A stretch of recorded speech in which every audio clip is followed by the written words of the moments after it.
This is the Power Producers Podcast, where we are refining and redefining the sales game. Rule number one is you have to believe in yourself. You're the only one who doesn't think you belong in this appointment. The prospect has already validated your existence by scheduling time with you.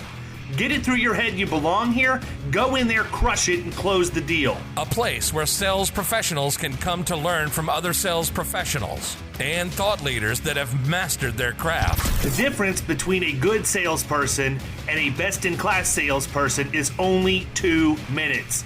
By spending an extra 2 minutes on what you might think is a mundane task in the sales game, you separate yourselves from the pack, you grow your book of business, you close more deals, and you retain your accounts. As well as their peers who are still striving for perfection to achieve their why. I have a wife and 4 kids. Failure is not an option. Real sales professionals, real stories, real results. Are you ready to feel the power? What's up, everybody? Fresh, back, relaxed from vacation here on the Power Producers Podcast. And I'm going to tell you what, I'm pretty excited about our next guest because this is something that is near and dear to my heart. But it's got a little twist, little technology twist to it. And I think that's what's going to make this so interesting for so many of you listening to this. Our guest today is Mr. Rick Elmore, and Rick is the CEO, founder of a company called Simply Noted, and they are taking handwritten notes to a completely different level. And if you read my first book, The Extra 2 Minutes, you know how serious I am about handwritten notes. So Rick, what's up, brother? We're going to chat a little bit about everything you guys are doing. But before we get started, how about bringing us up to speed on how we got here today? Yeah, well, first, thanks for having me. It's great to be here. Again, my name is Rick Elmore. I'm the owner of Simply Noted. Simply Noted is a handwritten notes platform. What that means is we help companies, agencies, entrepreneurs, basically anybody in business, help to integrate, automate, and scale building relationships and loyalty within their business. And the way that we do that is with our handwriting robots that we build here in-house. We help send thank you notes, like real pen written, not printed, like real custom personalized pen written thank you notes, birthday cards, anniversary cards in your handwriting. So it's a pretty cool platform. We've been around about 5 years. We have about 400,000 monthly users on our platform. So not a small company by any means, but really what we try to do is help you guys attract and retain, your clients in a more personal way. So right out of the box, everybody who's ever invented anything at all had a reason. There was a need that you needed to have met in your own life, or there was that moment of epiphany that said, you know what, I think I'm just going to go ahead and start a company that does this. What happened, man? Why? What was it that led you to go down this road? Because before we started recording, you're pretty clear. This is not like anything else. This didn't happen overnight. You've been on this journey for quite a while. Yeah, I think like most great products, they're born out of necessity. Well, my background's in athletics. I was a college and professional athlete, played at the University of Arizona under Mike Stutes, was a 3-year starter there, and then was in the NFL for 3 years. When I got done, basically did what everybody else that makes that transition does. Got into basically like highly competitive corporate sales, just because a lot of the things that you're good at are very transferable into that atmosphere. Had a ton of success there. I was either top 1% or top 5 sales rep in the company. Each year I carried a full bag, but really had an itch I couldn't scratch. So I went back and did my MBA in 2017, and that's where Simply Noted began. I was in a marketing class about a year into my program, and I had a marketing professor at the end of like a 3-hour long lecture where he was going over all the success rates in marketing, and everything was super nominal, like email, direct mail, cold calling. It was all like low single digit success rates. And then and this is like, the epiphany moment. He ends this lecture and says, hey guys, what works better now, more than ever, is a good old fashioned handwritten note. Number one, they're rare. Number two, no one's getting them anymore. And number three, they have a 99% open rate. If you want to talk about engagement rates, there's nothing better. So I thought that was a great idea. I carried a book at that time, about 400 clients. I ran a quick pilot test. I bought this really bad pen plotter from China. Took me about a month 6 weeks to write out really like 500 really bad handwritten notes. Sent them to 500 prospects in my territory I'd never worked with, and the response rate was just amazing. Like literally, that's where like the entrepreneurial seizure. Anybody who started a business understands this. You have that moment where you just it's like an outer body experience. I had that experience. These doctors were like, "Hey, Rick, like, thanks for sending me that handwritten note. This is awesome." And it was just absolute fire. My monthly quota was like 50 grand at the time. I sold over $280,000, just from that first campaign. So from that moment on, it was just, attacking this idea full speed. So are you originally from Arizona? So I'm actually from California. I got an athletic scholarship to come to Arizona. Okay. And where are you located now? In Phoenix. So do you know my buddy Will Shaw? Name sounds familiar. I don't know how I would know him though. He's the CEO of an insurance technology product called Better Agency, but also played college football and was a tight end for the Ravens. And you guys are roughly the same age. But I got to connect with him. I'll look him up. Yeah. I'm very connected in like the entrepreneur network out here, so that's probably why he's a dude you need to know. And then another one you need to know that's also a good friend of mine is Michael Zal, Zalle. He's the CEO of Yellowbird, and they're also based in Phoenix, Scottsdale area. Yeah, that's why I love. I thought I would always go back to California, but Phoenix is such an amazing place to start a business. It's like it is, man. And the reason why I want to connect you with those guys is because I know that they're in like several CEO groups for tech entrepreneurs, and it's a really well-run network that they have out there. So I'm actually an investor in both of those companies, in addition to the fact that those guys are my friends. And from an investor's perspective, it's really cool to see all of the infrastructure and stuff that they've built to help, technology companies thrive and survive. It's great. I appreciate it. I know your network is your net worth. So that'd be awesome. Yeah, I'll make those introductions. So talk a little bit about what it's been like getting to market, man. I mean, going from idea, I almost want to say, from putting the pen to the paper, that would be a little bit corny, but yeah. Well, so we're completely self-funded here. When I say that, we're all completely customer funded, and we've done that on purpose. We wanted to stay true to our mission from day one, which was really build a company around this lost art, which was just a handwritten note. We did talk to some investors early on, but they really pushed us to go digital, and I just did not believe that's where that was not the problem we needed to solve. And going into this now AI world, I believe this tangible handwritten note is going to be incredibly even more valuable as jobs are going to be changed, lost, and more automated.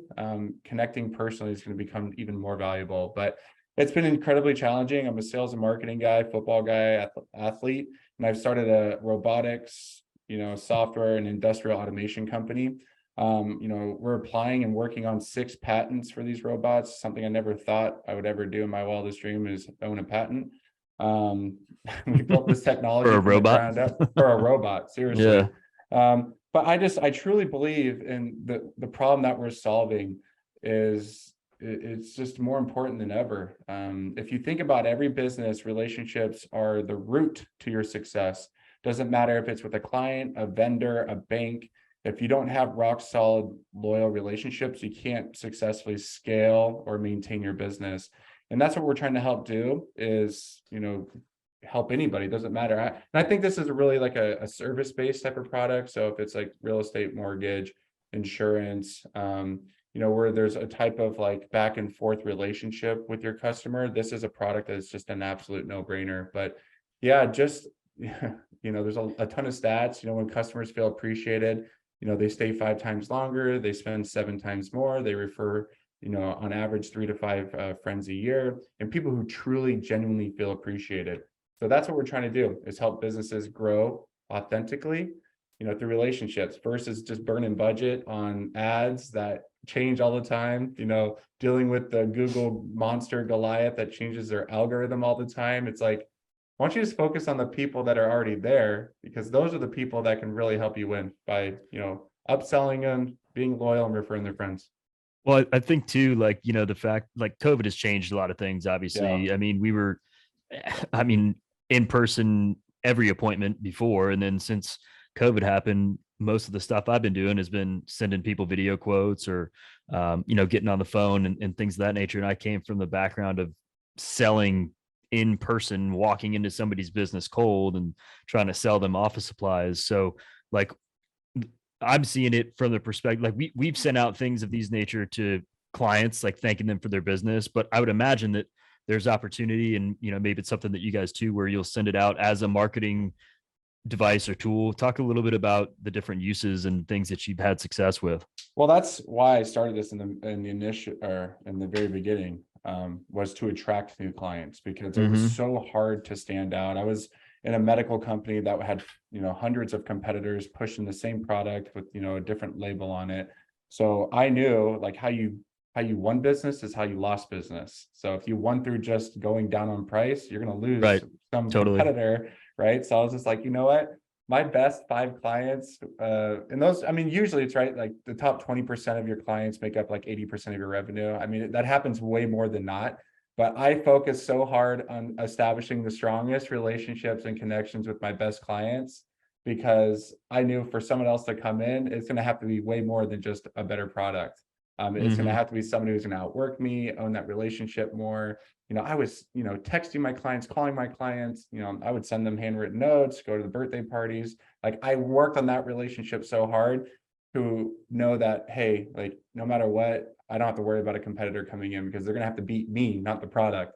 So it doesn't matter if you're a sales rep, or an entrepreneur, like you really have to understand that the success is going to go through your relationship, and you have to treat yourself as you're running your own business all the time with that client. So I just focus. I mean, that's how I've grown this business, is through relationships. We do use our own product to start conversations, because the open rate is so high and the product is so unique. We'll always throw at the end, like we'll send out a handwritten card to targeted list. And at the end, we'll say, hey, PS, this was written by a robot. And that's always the hook, because people don't even know this exists. So they want to learn more. So yeah, I think as an attraction tool, if your clients is, we always say if your clients is worth at least $1,000, this is a really good attraction tool, because the open rate's so high. And if you have a good call to action, your response rate's going to be really awesome. But we think you can use it for everything. So attract and retain. And also we use software to automate. So, a lot of our clients use us throughout the funnel. So somebody fills out an online form, you can automate sending a handwritten card. If you don't complete like a successful phone call in 30 days, like you can automate, hey, we weren't able to connect with you, would love to talk to you. Like you can automate all that stuff. So that's the platform side. We try to integrate and be able to automate from everywhere, no matter where you guys are. That's pretty cool, man. I think the other thing too is by doubling down on your existing clients, you're going to attract more people that mirror those existing clients too. So, if I don't know, I can't really think of very many people in my book of business that I've ever sent a handwritten note to that I don't get an email that says, hey, got your note. Thanks so much for taking the time to send it. Like, even though they don't write a handwritten note back, thank God, but they'll at least they acknowledge it, because it's a point of differentiation. Yeah. I guess my question is like, what has this process been like as you've taken this concept and turned it into an actual company? Like, what surprised you the most? Like how much, certainly you're not going to say, nope, David, I had it all pegged. I knew exactly down to the second when I was going to hit each of my milestones and all of this. I mean, it's a lot of work to just figure out how to get all of the software and stuff programmed to be able to do that. Like, yeah, what's that look like? I'm laughing because you literally just took the words out of my head. I was thinking about how hard this has been and how much work it has been to do something like this. Doesn't matter what business you're starting. It's a lot of work to start any business. It really is, to get a website up, to do ads, to start an account, to online reputation, build a business, build a product, right? But this,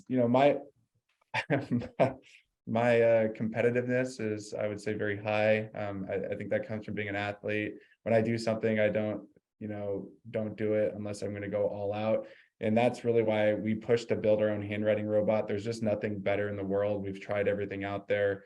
We've spent over $100,000 just on opinions from engineers, and other products to see, how can we make this better. But yeah, I think before you start something, don't think it's going to be easy, because like if you think it's going to take 1 year, it's going to take 5. If you think it's going to take 5, it's going to take more than 10. But you got to really have the patience. That's something I've learned as a entrepreneur, is you may have like a goal for 30 days, but understand things are going to change because there's just so much you can't control. But it's been an incredible process. I've learned how to code, at least front end. I don't do any back end code. Learn how to work with developers, project manage, engineers, self-fund a multi-million-dollar business with zero like loans, debt, investors, which I'm extremely proud of, because that was something I wanted to challenge myself and say, hey, I'm having success in the corporate world. Like, is it because I'm in corporate, or is it because of me? So I've basically put those thoughts to rest. I've known that I understand how to be successful. But I think anybody out there, if you're going to try something, just be patient and understand it's going to take a lot longer. And good things come over time.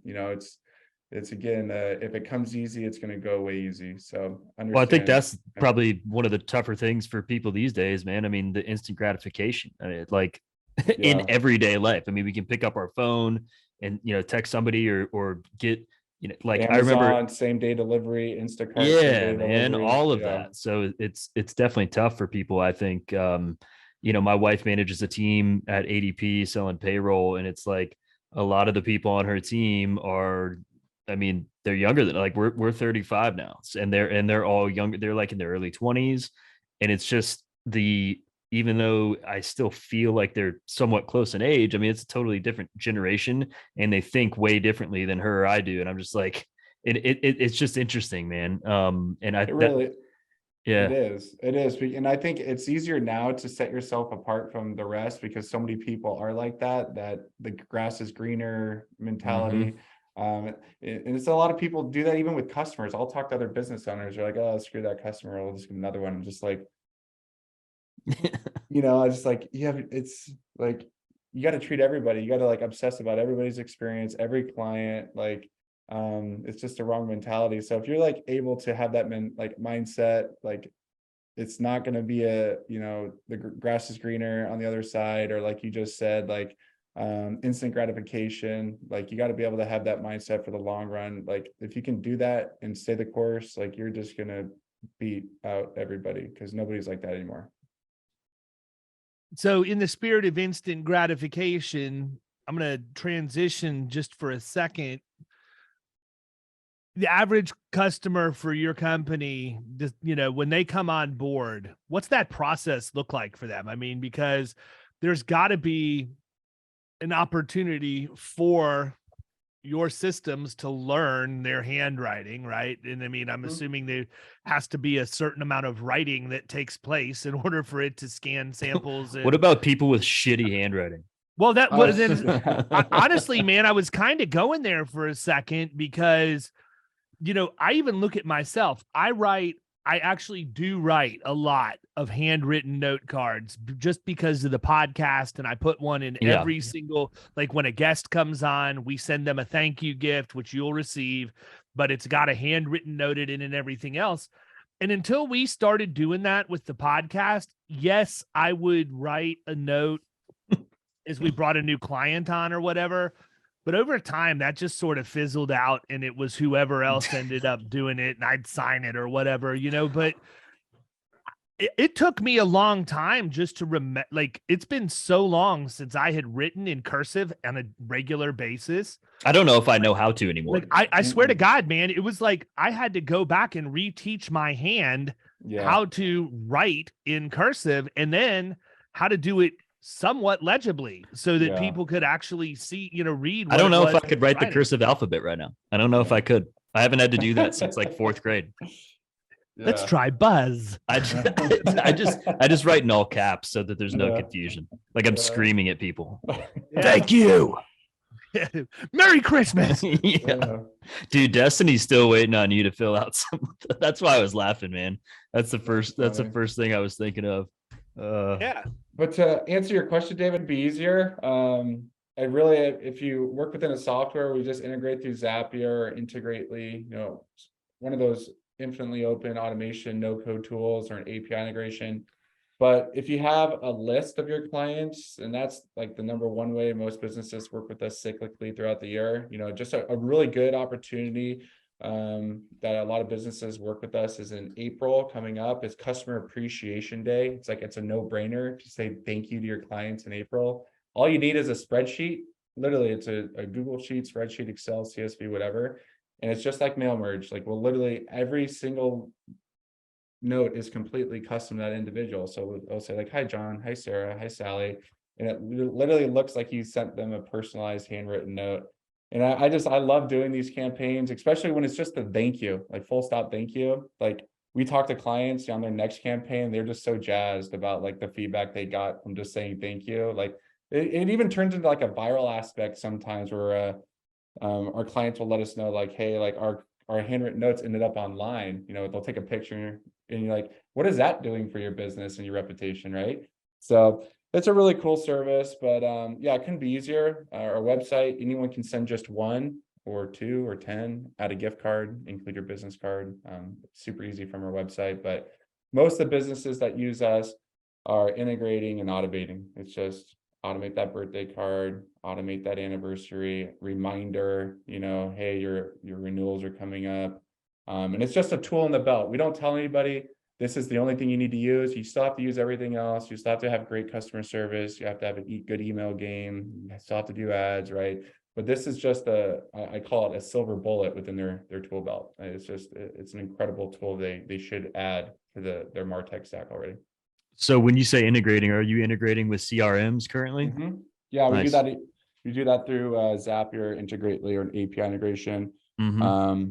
We've explored like deep integrations into all the major CRMs. It's just like you were saying earlier, like if it's not automated, right? If it just tends to phase out. So like if you can't automate it, you may like manually send a handwritten note through Simply Noted once or twice a month, but to remain consistent, to know it's always getting done, like we set up triggers. A trigger is just an event that's happening. So new client comes on board or birthday or anniversary or whatever, and we help automate it. Nice. How long does it take to learn the handwriting of your client? So anybody can do it. We do it for like less than 5% of our clients. We have over 900 handwriting styles to choose from. 32, I believe, are available on our website. It's just, if you're a person of influence and you're out in front of the public all the time and you're worried about your handwriting getting up online, like usually it's like presidents of school or politicians will create their handwriting. It's a very laborious process on our end, and it costs about $1,500, depending on how complicated your handwriting is, because it's not just a scan of your handwriting and we throw it in. I know you mentioned send out cards earlier. That's basically what they do is we'll scan just one variation, but we take into account like the kerning, which is the natural spacing of how you write. Do you write tight, loose? What does a T next to an H look like? Is it tight or loose? The ligatures, like what do 2 T's look like versus a T by itself, 2 N's, 2 O's, 2 zeros.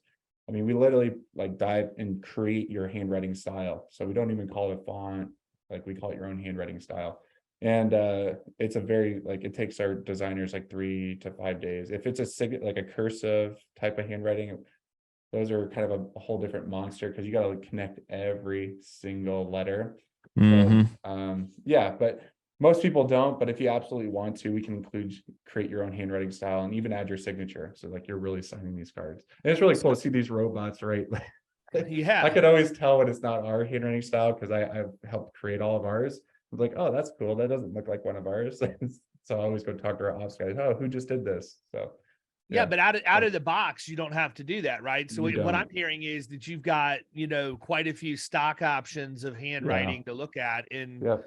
most people just pick one. And I mean, I think honestly, that's probably the best way to do it, because I couldn't imagine like I can understand the novelty of having it written in your own handwriting, but truthfully, I feel like I'm doing somebody a disservice by having them try and decipher that slop, man. Because it's Well, not only that, but the point you brought up about like school officials or whoever having their handwriting being out there, that's an interesting point, something I wouldn't have really thought of. Yeah. Well, that's a real, I mean, it's a real problem for like the high level like person, but for most people it's not. And the way these robots write too, like no two notes will ever look the same. So if somebody ordered 1,000 handwritten notes, like literally how we've developed our own handwriting engine. So the handwriting engines, which actually drives the handwriting robot. And there's a lot of APIs, and there's actually we call it a glyph manipulation system. So even if it wrote like 10 A's in a row, like our AI or our They're gonna be like slightly different. It always stretches and rotates and grows and shrinks. So like literally how a person would write. So there's so much thought that goes into this, and I don't have it, but we even create our own pens. Like we create our own pen inserts, our own pen casings.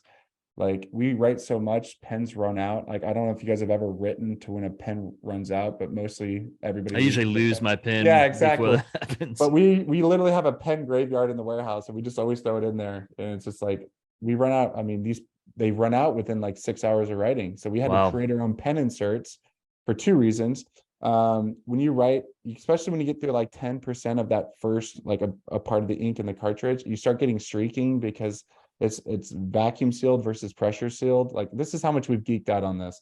So we figured out that problem. So our pen casings, they hold 300% more ink, so they can actually last the whole day. And then they're pressure sealed, so it actually pushes the ink out consistently. So when our pens write, there's no streaking.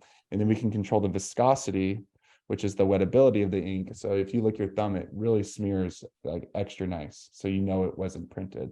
And then the pen casings are weighted, so they dig into the paper more. So I mean, like we've over-engineered the crap out of a simple $3 handwritten note. That's interesting, man. Yeah.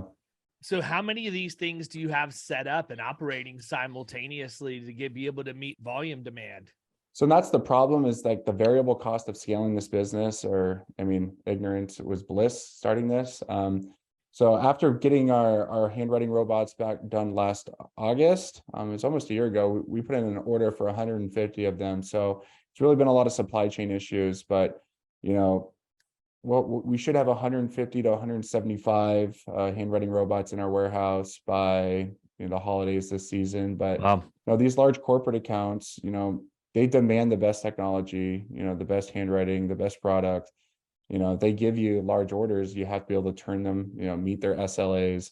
And it's like, we do have some competitors in this space, but there's really only like, a couple major players. But, these smaller, competitors in this space are using pen plotters in their, closet office in their house, and they're trying to do this. And it's like, I started there, back in 2017, I get it. But like these major accounts, you need the right technology, the best handwriting style, or the best handwriting capabilities, these robots, the scalability. That's what I was saying. Like if I knew all this when I started this business 5 years ago, I don't know if I would have did it, because we've literally invested millions back into this business, and we keep doing it to help scale, because we need to scale in order to keep our clients happy. Yeah, I mean, I could see like having 12-year-old kids in a dark room just sitting there writing. I mean, that's the ultimate. Some sweatshop. Yeah, just a freaking handwritten sweatshop. I've seen nonprofits have people in China write handwritten notes for them and then ship them here. Like people get really. That's crazy, man. Yeah, we've tried to convert some nonprofits. Like, oh, we have this great workflow already figured out. I'll end up talking to like a consultant who manages their projects, and they'll say, oh yeah, we import them from China. I'm like, how do you import an English handwritten note from China? And I was like, they can do anything over there. I was just like, wow. What's one of your favorite success stories? Maybe somebody reached out and gave you feedback, like, hey, I was able to pick up this client, or something. So I mean, we work with a lot of e-commerce brands. It's like a no-brainer because they get all their information a part of the order.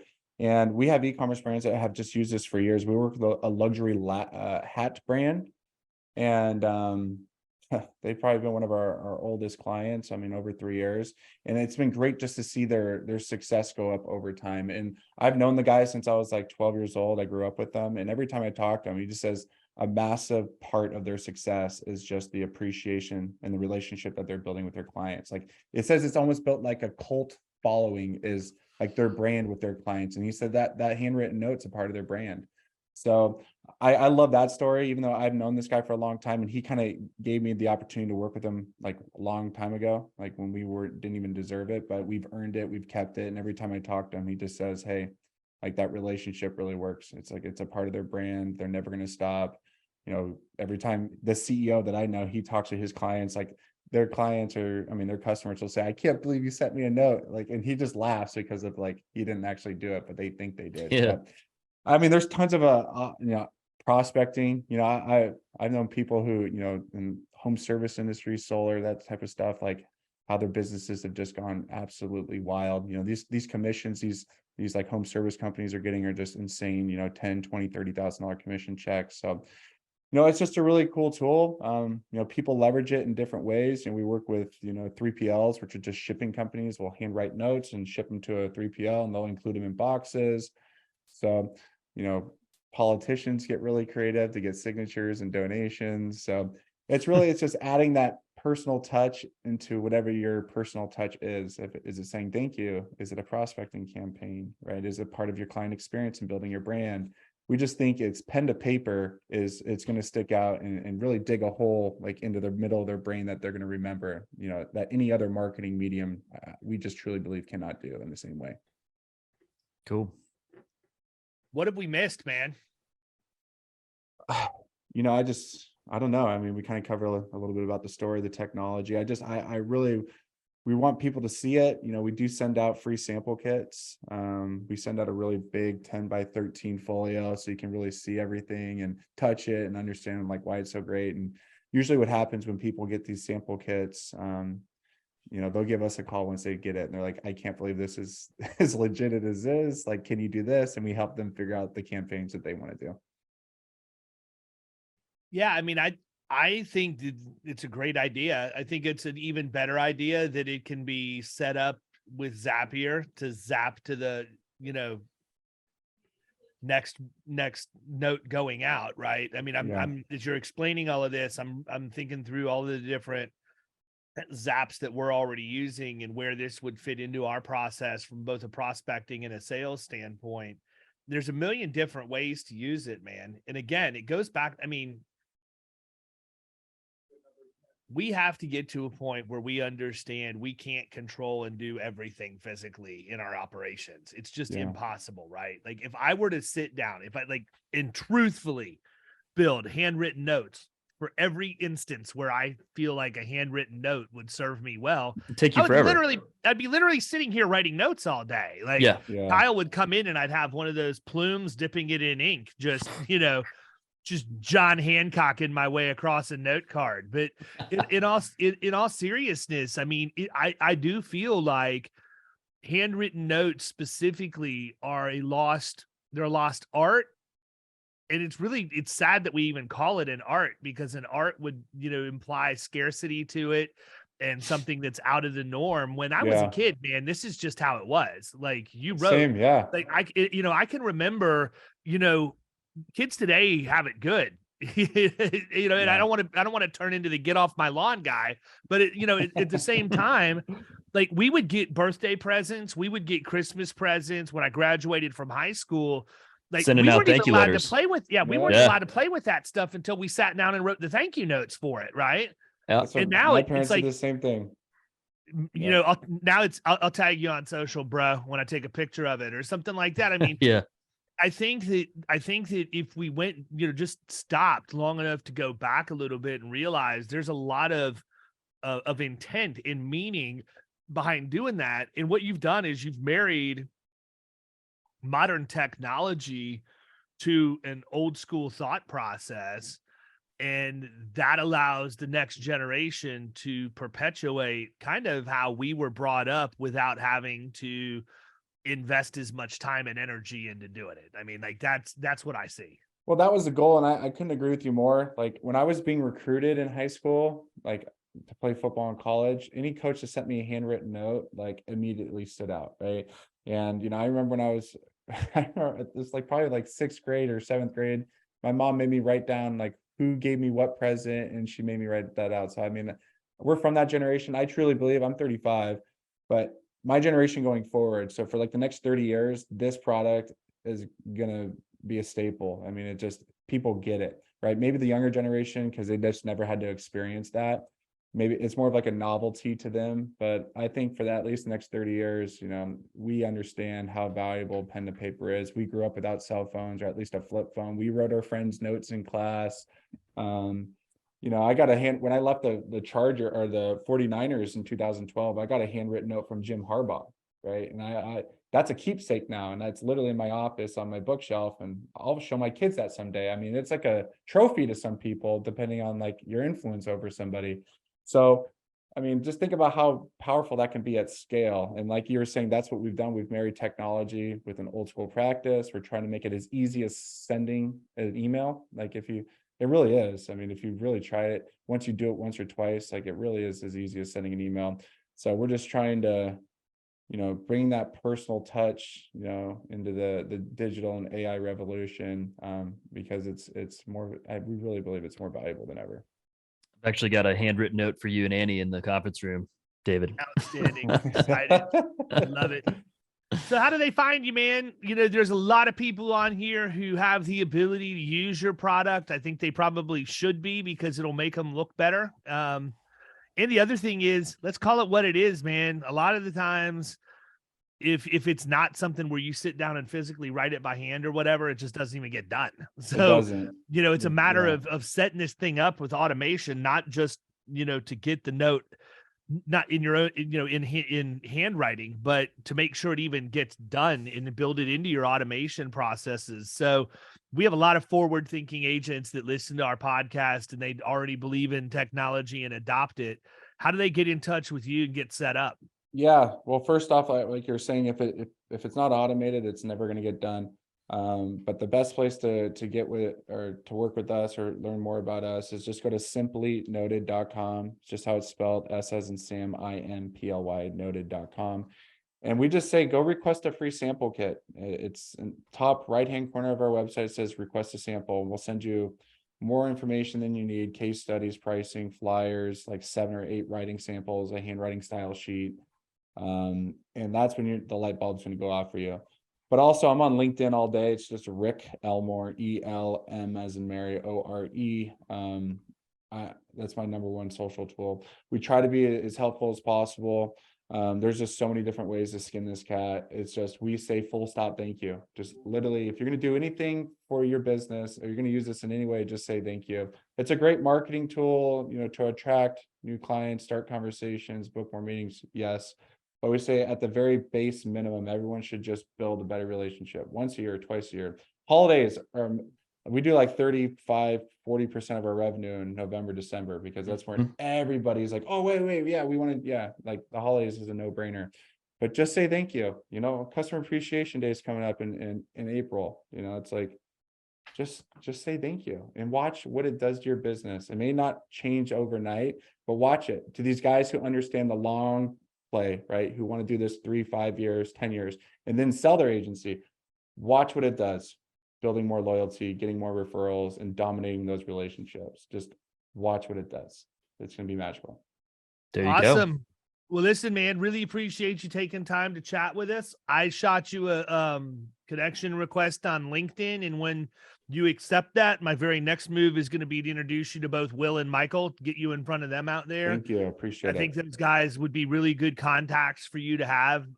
They're certainly well networked in my space, but specifically just because of the tech environment out there where you're at, I think they would be really good guys for you to know and be able to bounce ideas. And I don't know what position you played, man, but maybe one day we could get you and Will to put the pads back on and go at it one time. I think he said he was a tight end, right?